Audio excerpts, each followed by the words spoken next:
Hello everyone, welcome back on study with Vinod Garhwal. आज के इस नए वीडियो में आप सभी का बहुत बहुत स्वागत है। आज इस वीडियो में हम कक्षा 12वीं राजनीति विज्ञान की प्रथम पुस्तक समकालीन विश्व राजनीति के अध्याय 9 वैश्वीकरण का अध्ययन शुरू करेंगे। इसके पहले पुस्तक के 8वें चैप्टर के वीडियो हम अपलोड कर चुके हैं, उनके प्रश्नोत्तर भी हम पढ़ चुके हैं। आज इस वीडियो में हम वैश्वीकरण के अध्ययन को आरंभ करते हुए जानेंगे कि वैश्वीकरण होता क्या है, वैश्वीकरण का क्या मतलब है, वैश्वीकरण की क्या विशेषताएं हैं, वैश्वीकरण के क्या कारण हैं, वैश्वीकरण के राजनीतिक, सामाजिक, आर्थिक प्रभाव का अध्ययन हम करेंगे और फिर जानेंगे कि भारत में वैश्वीकरण क्यों आया, कैसे आया और वैश्वीकरण के भारत एवं विश्व पर क्या प्रभाव पड़े। अंत में हम वैश्वीकरण के प्रतिरोध के बारे में चर्चा करेंगे। तो चलिए शुरू करते हैं हम हमारी आज की क्लास, अध्याय 9 वैश्वीकरण। देखिए, वैश्वीकरण शब्द आपने पिछली कक्षाओं में भी सुना होगा। वैश्वीकरण को सामान्य रूप से हम परिभाषित करें एक लाइन में, तो वैश्वीकरण दो शब्दों से मिलकर बना है, विश्व धन एकीकरण। अर्थात जब विश्व के सभी देश एक होते हैं तो वह वैश्वीकरण कहलाता है। विश्व का एक होना वैश्वीकरण कहलाता है। जितने भी विश्व में देश हैं वो सभी जब एक हो जाते हैं तो वह वैश्वीकरण कहलाता है। वैश्वीकरण होता क्या है? सटीक अर्थों में देखें तो वैश्वीकरण का जो व्यापक परिभाषा है वह है, वैश्वीकरण का मतलब होता है प्रवाह। प्रवाह का मतलब यहां से वहां पहुंचना। जब कोई भी विचार, वस्तु, पूंजी या व्यक्ति एक हिस्से से दूसरे हिस्से में पहुंच जाता है तो उसे वैश्वीकरण माना जाता है। देखिए, आज कोई भी व्यक्ति कहीं पर भी अपने विचार व्यक्त करता है। जब विचार एक हिस्से से दूसरे हिस्से में पहुंच जाए, जब वस्तु एक स्थान से पहुंचकर दूसरे स्थान पर पहुंचने पर उसका व्यापार हो, जब पूंजी का हस्तांतरण एक देश से दूसरे देश में हो जाए, पूंजी किसी भी रूप में हो सकती है, चाहे वो संसाधन के रूप में हो, धन के रूप में हो, एक स्थान से यदि दूसरे स्थान पर पहुंच रही है और जब कोई व्यक्ति अपनी जीविकोपार्जन के लिए, अपनी जीविका चलाने के लिए रोजगार की तलाश में एक देश से दूसरे देश चले जाए, तो ये सारे ही जो प्रवाह के नमूने हैं इसको हम वैश्वीकरण कहते हैं। हम देखते हैं कि आज हमारे देश के कई नागरिक अच्छी तनख्वाह के लिए, अच्छी सैलरी के लिए विदेशों में जाकर नौकरी करते हैं। तो ये जो कुछ संभव हो पाया है यह वैश्वीकरण के कारण ही हो पाया है। आज हम हमारे विचार व्यक्त कर रहे हैं तो हम अपने क्षेत्र से विचार व्यक्त करते हैं, मगर वे विचार कौन कहां पर सुनेगा यह हम नहीं कह सकते, क्योंकि हमने विचार व्यक्त किए और विभिन्न माध्यमों से वे विचार अन्यत्र प्रवाहित हुए हैं। तो इस सारी ही जो प्रवाह की प्रक्रिया है उसको हम वैश्वीकरण कहते हैं। वैश्वीकरण कई स्तरों पर होता है। आसानी से जो मुक्त प्रवाह होता है उसको भी वैश्वीकरण कहा जाता है। देखिए, वैश्वीकरण में ऊपर बताया मैंने कि विश्व एक हो जाता है। हम भारत के परिप्रेक्ष्य में बात करें तो 1947 के पहले हम ब्रिटेन के उपनिवेश थे, भारत अंग्रेजों का गुलाम था। तो अंग्रेज हमारे वहाँ से कच्चा माल ले जाते थे और ब्रिटेन में कच्चे माल को तैयार करके वापस भारत में बेच देते थे।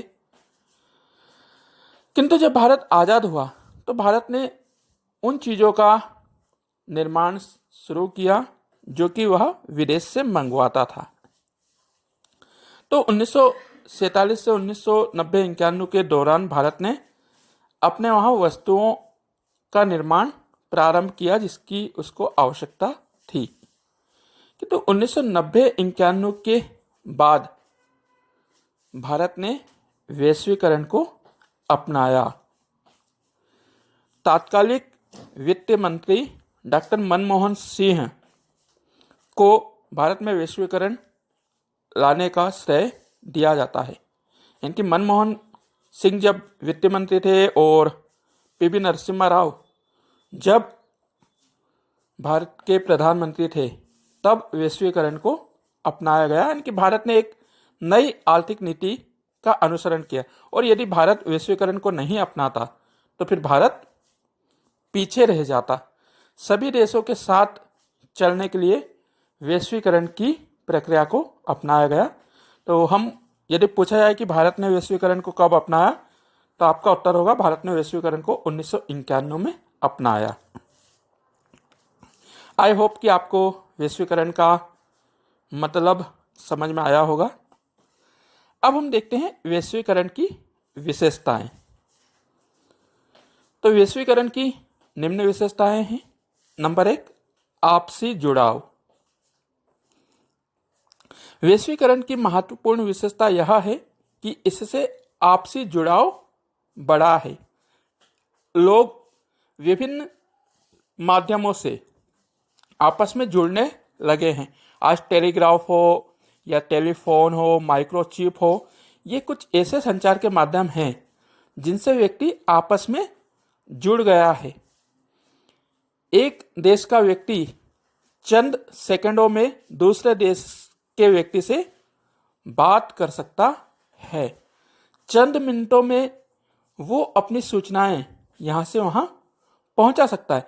पहले के ज़माने में हम चिट्ठियाँ लिखा करते थे, तो चिट्ठियों को लिखने में और भेजने में महीनों बीत जाते थे, किंतु आज हम यह कार्य सेकंडों में कर सकते हैं, जिससे व्यक्ति आपस में जुड़ गया है, उनका मेल मिलाप बढ़ा है।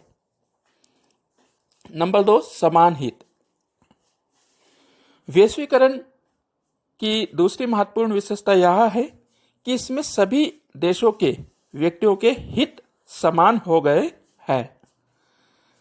ब्रिटेन के व्यक्ति को जिस वस्तु की चाहत है वही मांग भारतीय नागरिक भी करता है, क्योंकि सभी को लगता है कि अब हमारे हित समान हैं। तो यह संभव हुआ है केवल और केवल वैश्वीकरण के कारण। नंबर 3, संस्कृतियों का आदान प्रदान। वैश्वीकरण की सबसे महत्वपूर्ण विशेषता यह है कि वैश्वीकरण के कारण संस्कृतियों में अंतःकरण बढ़ा है। आज हम कई विदेशी वस्तुओं को अपना रहे हैं। हमारा खान पान, रहन सहन सब कुछ बदल गया है। पहले के ज़माने में हमारे दादा जो होते थे, दादा दादी, दादी साड़ी पहनती थी और दादा जो है धोती कुर्ता पहनते थे। किंतु आज हम जो पहनते हैं उसमें परिवर्तन आया है। आज हमारा दादा पैंट शर्ट पहनते हैं, जो युवा वर्ग है वो जीन्स टी शर्ट पहनता है। तो और वहीं महिलाएं जो है वे तमाम परिधानों को ग्रहण करती हैं। तो हमारी संस्कृति जो है वह बदल रही है। ठीक इसी प्रकार हम पहले दूध, दही, मक्खन, लस्सी का सेवन करते थे, किंतु आज हम burger, pizza, Pepsi, Coca Cola का सेवन करते हैं। आज के ज़माने में हम कई पाश्चात्य त्योहारों को मनाने लगे हैं। हम आज से पिछले 40-50 वर्षों में जाएं तो हम नहीं जानते थे कि कोई मदर डे, फादर डे या वैलेंटाइन डे होता था। लेकिन आज हम वैलेंटाइन डे को बड़ी धूमधाम से मनाते हैं।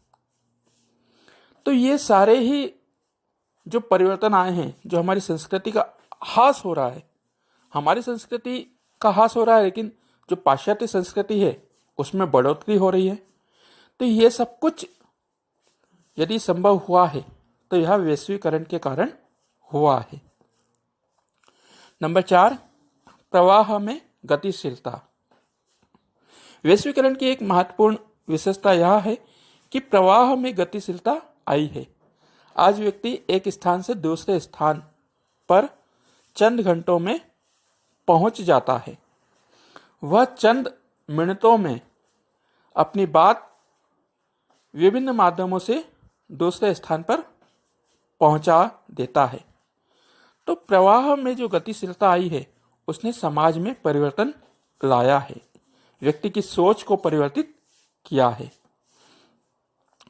नंबर 5, पूंजीवादी व्यवस्था को बढ़ावा। वैश्वीकरण की एक विशेषता यह है कि यह पूंजीवादी व्यवस्था को बढ़ावा देता है। वैश्वीकरण के पूर्व हमने पढ़ा कि कई देशों में साम्यवादी व्यवस्था थी, कई देशों में पूंजीवादी व्यवस्था थी, तो कई देश मिश्रित अर्थव्यवस्था को अपनाते थे। किंतु जब से वैश्वीकरण हुआ है तब से लोग ज़्यादा पूंजीवादी अर्थव्यवस्था को अपनाने लगे हैं, क्योंकि वैश्वीकरण में सभी कोई एक हो जाता है, उदार व्यवस्था आती है। उदार व्यवस्था के कारण भी पूंजीवादी अर्थव्यवस्था को बढ़ावा मिला है। नंबर 6, वैश्विक समस्याओं का वैश्विक समाधान। वैश्वीकरण की एक महत्वपूर्ण विशेषता यह है कि इसमें वैश्विक समस्याओं का समाधान वैश्विक स्तर पर किया जाता है। किसी भी एक देश की समस्या नहीं रहती है, क्योंकि वह शीघ्र अतिशीघ्र अन्य देशों में फैल जाती है। आज हम कई महामारियों को देख रहे हैं। मसलन इस समय कोरोना महामारी बहुत तेजी से फैल रही है। तो कोरोना महामारी जो है, क्या वो एक देश में सीमित है? चीन से चालू हुई थी यह महामारी, लेकिन देखते ही देखते विश्व के 200 देशों को अपने शिकंजे में ले चुकी है। आज इस समस्या से निपटने के लिए सभी देश मिलकर कार्य कर रहे हैं। अमेरिका, ब्रिटेन, फ्रांस, रूस, भारत, कई देश इसके टीके की खोज कर रहे हैं, इसके लिए वैक्सीन बना रहे हैं। तो वैश्वीकरण की एक महत्वपूर्ण विशेषता यह है कि यह वैश्विक समस्याओं का समाधान वैश्विक स्तर पर ही करता है। नंबर 7, साझा बाजार व्यवस्था। वैश्वीकरण की सबसे महत्वपूर्ण विशेषता यह है कि इसमें साझा व्यापार होता है। आज संपूर्ण विश्व एक मंडी बनकर रह गया है। हम देखते हैं कि आज किसी भी देश में किसी भी देश की वस्तु को आप खरीद सकते हो। हम तमाम वस्तुओं पर हमारा देखते हैं made in China, made in Korea, made in America, made in Japan, ये सब लिखा होता है। और इसी प्रकार भारत की भी कई वस्तुएं अन्य देशों में बिकती है। आज भारत चीन को सामान बेच रहा है, चीन भारत को बेच रहा है, अमेरिका ब्रिटेन को बेच रहा है, ब्रिटेन रूस को बेच रहा है।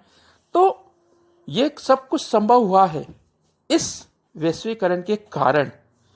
यहाँ पर साझा व्यापार होता है, मुक्त व्यापार को बढ़ावा दिया जाता है। तो पूरे विश्व का व्यापार एक मंडी में तब्दील हो गया है।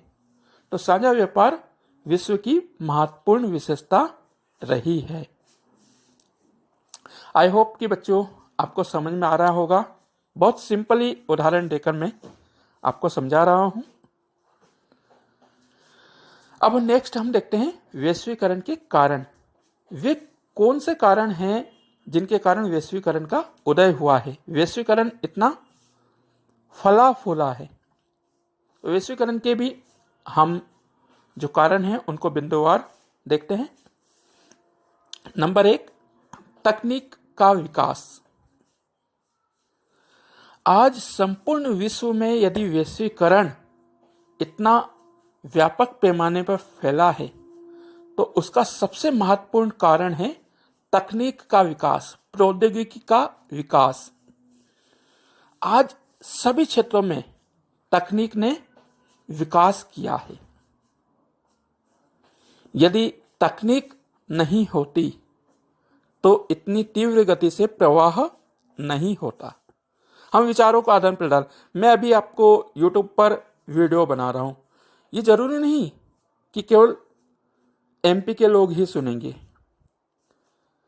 दिल्ली, उत्तर प्रदेश, उत्तराखंड, बिहार, ना जाने कहां कहां के लोग मेरे इन विचारों को सुन सकते हैं। तो यह क्यों संभव हो रहा है? क्योंकि मैं तकनीक का उपयोग कर रहा हूं। ठीक इसी प्रकार हम आज इंदौर से प्लेन में बैठे और 2-4 घंटों में हम नेपाल पहुंच गए, या 10 घंटे में हम अमेरिका पहुंच गए। तो ये सब कुछ संभव हुआ है तकनीक के कारण, प्रौद्योगिकी ने विकास किया है।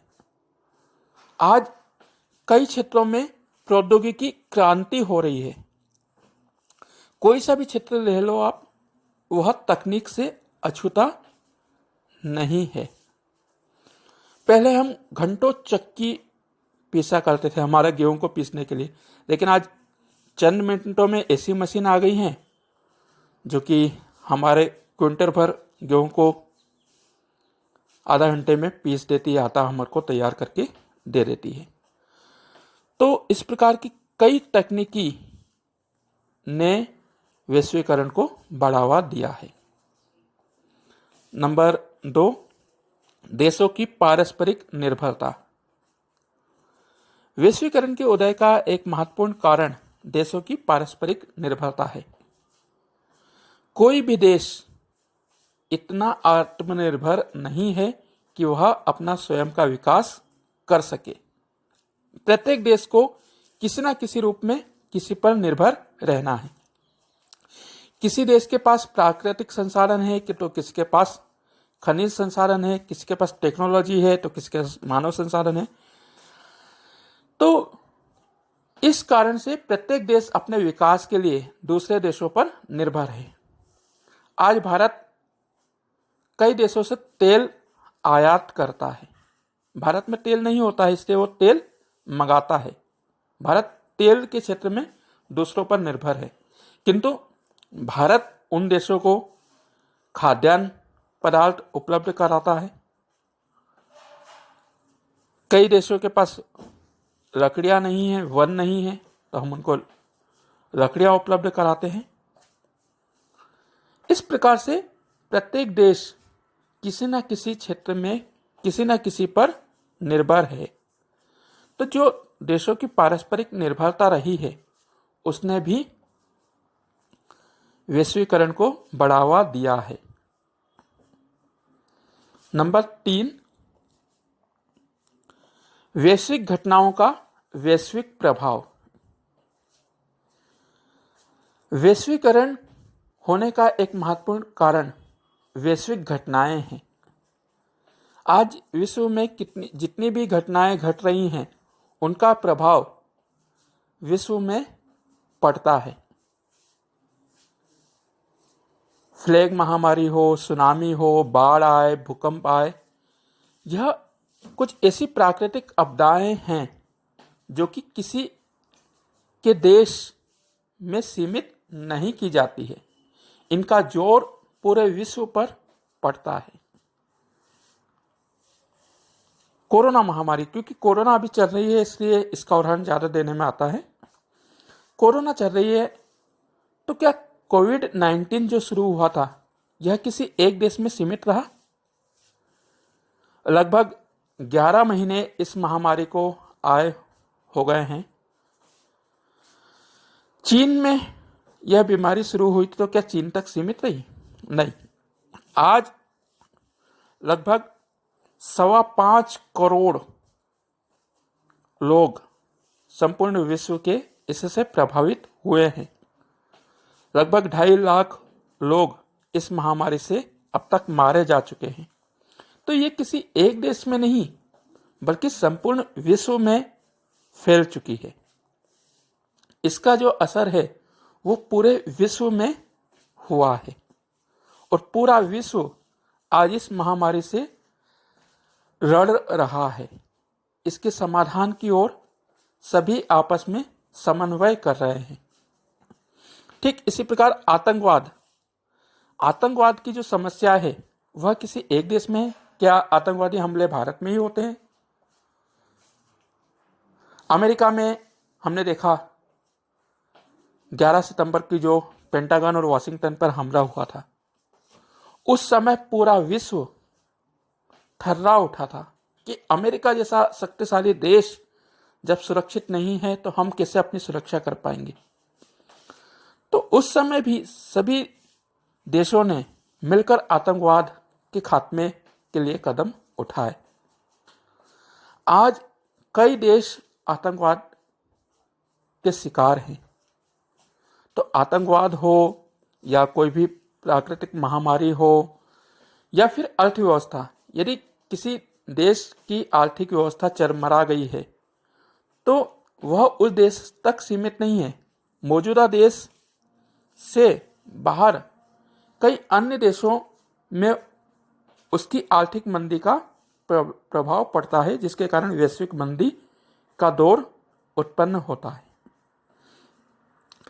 तो वैश्विक समस्याओं का वैश्विक प्रभाव वैश्वीकरण के उदय होने का एक महत्वपूर्ण कारण रहा है। नंबर 4, यातायात एवं संचार के साधनों का विकास। वैश्वीकरण के बढ़ने का एक महत्वपूर्ण कारण परिवहन एवं संचार के साधनों का विकास होना है। आज से हम 60-70 वर्ष पहले जाएं तो संचार के कोई साधन नहीं थे। भारत में पहली रेलगाड़ी 150 वर्ष पूर्व 1853 में चली थी। उसके पहले लोग पद यात्रा करते थे या ज़्यादा से ज़्यादा होता था तो बैलगाड़ी का प्रयोग करते थे और बैलगाड़ी से चलने में महीनों लग जाते थे एक स्थान से दूसरे स्थान पर पहुंचने में। हम वस्तुओं का यहाँ से वहाँ भेजने में जमाने लग जाते थे, किंतु आज हमारे पास यातायात के कई साधन हैं। बाइक जो कि चंद मिनटों में यहाँ से वहाँ पहुँचा देती, कार, बस, रेल, हवाई जहाज, ये सारे ऐसे यातायात के साधन हो गए जो सुगमता से सरलता से हमको चंद समय में ही एक स्थान से दूसरे स्थान पर पहुंचा देते हैं। संचार के क्षेत्र में क्रांति हुई है, ऐसी क्रांति कि जिसने सब कुछ बदल दिया है। टेलीफोन, चंद नंबर डायल करें और चंद सेकंडों में हमने हमारे किसी भी रिश्तेदार से जो कि अमेरिका या ब्रिटेन में बैठा है उससे बात कर ली। कोई संदेश हमको भेजना है तो हम फटाफट ईमेल करते हैं और संदेश उस तक पहुंच जाता है। अब हम चिट्ठियां नहीं लिखते हैं। अब जमाना बदल गया है। तो जो संचार के क्षेत्र में एक क्रांति हुई है उसने वैश्वीकरण को बहुत हद तक बढ़ाया है। एक नया समाज निर्मित हुआ है वैश्वीकरण के कारण। नेक्स्ट हमारा 5वां पॉइंट होगा बहुराष्ट्रीय कंपनियों का उदय। वैश्वीकरण को बढ़ावा देने में बहुराष्ट्रीय कंपनियों की भूमिका बहुत महत्वपूर्ण है। कई कंपनियां ऐसी हैं जो कि कई देशों में काम करती हैं। बहुराष्ट्रीय पेप्सी कंपनी है या सैमसंग, एलजी, ये कुछ ऐसी कंपनियां हैं जो कि किसी एक देश में काम नहीं करती, ये अनेक देशों में काम करती हैं। और जब अनेक देशों में काम करती हैं तो इनका संबंध एक देश से दूसरे देशों से होता है। तो जैसे जैसे इनका कार्यक्षेत्र बढ़ता है वैसे ही वैसे विभिन्न देशों में आपस में तालमेल भी बढ़ता है। तो जो एमएनसी है, मल्टीनेशनल कंपनियां, इन्होंने भी वैश्वीकरण को बढ़ाने में बहुत बड़ी भूमिका निभाई है। नंबर 6, उदारवादी व्यवस्था। वैश्वीकरण के बढ़ने का एक महत्वपूर्ण कारण उदारवादी व्यवस्था है। आज सभी देश मुक्त व्यापार को बढ़ावा देना चाहते हैं, खुला बाजार रखना चाहते हैं, ताकि सभी लोग अपना व्यापार आसानी से कर सके, अपने देश का आर्थिक विकास कर सके। तो उदारवादी अर्थव्यवस्था ने भी वैश्वीकरण को बढ़ाया है। नंबर 7, छपाई तकनीक। वैश्वीकरण को बढ़ावा देने में छपाई तकनीक का भी महत्वपूर्ण योगदान रहा है। पुराने जमाने में आपने सुना होगा कि जो हमारे दादा दादी नाना नानी होते थे, उनके ज़माने में पत्तों पर छपाई की जाती थी या गीली मिट्टी पर कुछ लिखा जाता था, इसको सुखाया जाता था, बाद में लोग उसको पढ़ते थे, पांडुलिपि जिसको कहा जाता था। किंतु आज तकनीकी छपाई तकनीक का विकास हुआ और छपाई तकनीक ने राष्ट्रवाद की आधारशिला स्थापित की है। आज हम तमाम पत्र पत्रिकाएं अखबार को पढ़ते हैं, हजारों किताबें लिख दी गई हैं जिनका व्यक्ति अध्ययन कर सकता है। तो यह सब कुछ संभव हुआ है छपाई तकनीक के कारण। हम कई भाषाओं के नोवेल उपन्यास पढ़ते हैं, कई कहानियां विभिन्न भाषाओं में पढ़ते हैं। तो इनके माध्यम से भी हम अपने आप को परिवर्तित कर रहे हैं और समाज में परिवर्तन हो रहा है। तो छपाई तकनीक ने भी वैश्वीकरण को बढ़ावा दिया है। तो प्रिय विद्यार्थियों, आज की क्लास हम यहीं तक करते हैं। आज इस वीडियो में हमने वैश्वीकरण का अर्थ, वैश्वीकरण क्या होता है, वैश्वीकरण की विशेषताएं और वैश्वीकरण के कारणों का अध्ययन किया है, और मुझे उम्मीद है कि आपको समझ में आया होगा। यदि आपको समझ में आया हो तो प्लीज़ वीडियो को अधिक से अधिक लाइक करें, क्योंकि आपका एक लाइक मुझे मोटिवेट करता है और मुझे आपकी सहायता के लिए वीडियो बनाने के लिए प्रेरणा मिलती है। अतएव अब आप ज़्यादा से ज़्यादा लाइक करें, अन्य साथियों तक शेयर करें, अपने दोस्तों तक पहुंचाएं, और यदि अभी तक आपने मेरे चैनल को सब्सक्राइब नहीं किया है तो प्लीज़ चैनल को सब्सक्राइब करें, बेल आइकन का बटन अवश्य दबा दें ताकि आपको नए वीडियो अपलोड होने का नोटिफिकेशन मिल सके। वीडियो के अंत में एक प्रश्न, जिसका उत्तर आप मुझे कमेंट बॉक्स में कर सकते हैं। भारत में वैश्वीकरण को कब अपनाया गया और उस समय भारत का वित्त मंत्री कौन था? भारत ने वैश्वीकरण को कब अपनाया, उस समय भारत का वित्त मंत्री कौन था? आप इस प्रश्न का उत्तर मुझे कमेंट बॉक्स में कर सकते हैं। अब मिलेंगे नेक्स्ट क्लास में हम। वीडियो के अंत में आप सभी से एक अपील, कोरोना महामारी का प्रकोप बहुत तेज़ी से फैल रहा है और अभी इस कोरोना से बचने के लिए सावधानी ही एकमात्र उपाय है। कहा जाता है जब तक दवाई नहीं तब तक ढिलाई नहीं।